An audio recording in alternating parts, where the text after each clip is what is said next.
So we've learned a few details over the last few weeks and months in regards to Death Stranding 2 and its map. We know now that it is mostly based in Australia, and as an Aussie, that does have me very excited, but there's plenty more to be excited about than just the location. And so today I wanted to run you guys through everything we know so far about the map in Death Stranding 2.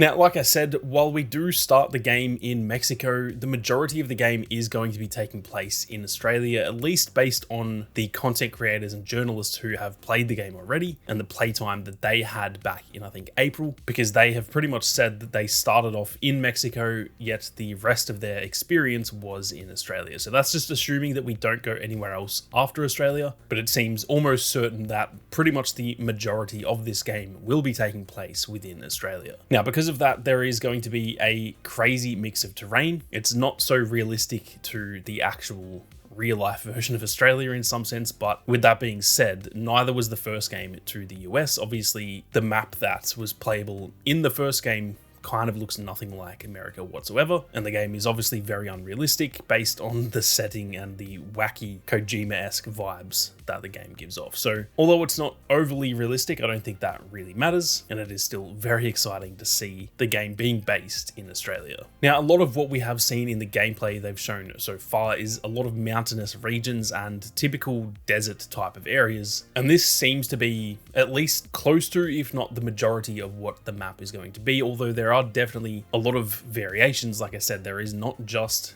desert areas and mountainous regions. There are going to be multiple other biomes as well. Now, a lot of the other footage we've seen seems to be in more almost jungle-esque areas with a lot more vegetation. Now, again, it's not so much realistic to Australia because there isn't so much jungles in Australia. It's not quite the same. There are rainforests in the north of the country that I guess are almost jungle-esque, but it's not quite the same. Though again, I don't think that necessarily matters. And from what we've seen of a lot of those areas with more vegetation, it looks absolutely phenomenal. Now, for those who didn't know, this game is running on the Decima engine just like the first game. And we know that the Decima engine is fantastic at rendering vegetation intense areas. For those of you who have played the Horizon games, both Zero Dawn and Forbidden West, those games also ran on the Decima engine, and I'm sure any of you that played those games know that there is a lot of vegetation intense areas, if not pretty much the entire map is based in that sort of biome,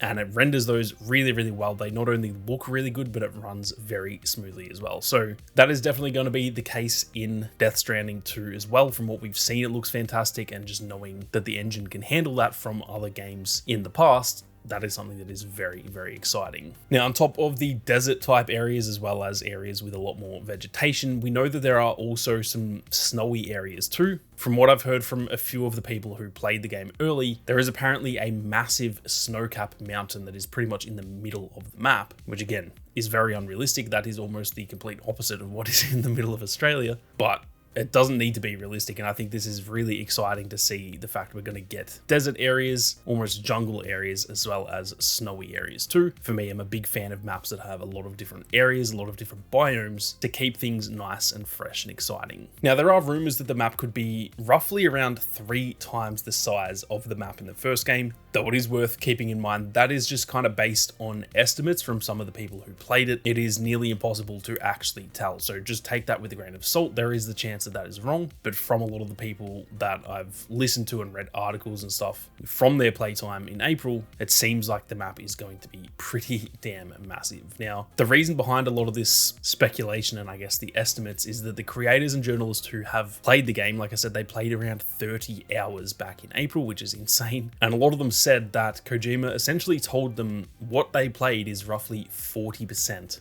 of the entire game. And so if 30 hours is 40%, that means that the game is going to be somewhere around that 75-hour mark. And so it would make a lot of sense to have a map that is roughly 3 times the size of that first game, as there needs to be a lot more to explore, and especially with the traversal being a little bit easier in this game due to not only the mechanics being a bit easier, but also there are plenty more vehicles and just ways to get around, not only safer but also faster. that does make a map being roughly 3 times the size make a lot of sense. So again, take that with a grain of salt. That isn't confirmed. That is just essentially based on estimates from those who have played the game already. Now, before we go any further, if you guys are interested in more Death Stranding 2 content, both in the lead up to launch and after launch too, be sure to hit that subscribe button. There is plenty more content on the way, so make sure you don't miss out. Now, something else that is very exciting, if not, this is probably the most exciting part of the map to me, and it's not just to do with the map, it is to do with a new sort of mechanic that is being implemented into the game. This being dynamic natural hazards that will be taking place throughout our journey. Now, some of these natural hazards that can happen in the game are stuff like earthquakes and landslides. They've confirmed there are flash floods, there can be bushfires, there can even be sandstorms as well. And that is only really the confirmed ones right now. There could be stuff, for example, like snowstorms. We might even see things like tornadoes and stuff like that. Again, those aren't confirmed, but if they've got all that other stuff, I wouldn't be surprised if we see some of that other stuff as well. Now, a fun fact about Australia is that apparently Australia is on a single tectonic plate. And so although there are still fault lines in Australia, we don't really get many earthquakes at all here. It is a pretty rare thing. I've literally experienced one in my life and it was pretty damn small and it was like 100 kilometers away. So it is a relatively rare thing in Australia, but for the sake of this game, who the hell cares? Because when you look at this gameplay right here, the earthquakes look absolutely insane. And the fact that this is essentially dynamic, some of these will no doubt be scripted, but this stuff can just happen at random when you're just walking around. And to me, that is absolutely insane. This looks borderline photorealistic in some of this gameplay. And so again, who cares about the realism when stuff like this is going to be happening on our playthrough? A few things that do make a lot of sense though is that combination of both flash flooding, like I said, as well as bushfires. Both of those are things that very regularly happen in Australia, if not multiple times per year. There are almost always massive floods that happen, especially in the north of Australia. And then when it comes to bushfires, bushfires pretty much happen all around the country every single time it gets into summer. So it's going to be cool to see those taking place in the game. Obviously, I think all of us Aussies would much prefer they happen in the game rather than in real life. But from the stuff we've seen of them so far, they definitely look awesome. And again, the fact this stuff can happen dynamically is absolutely insane. And I'm very keen to see just how far they've pushed all of that technology.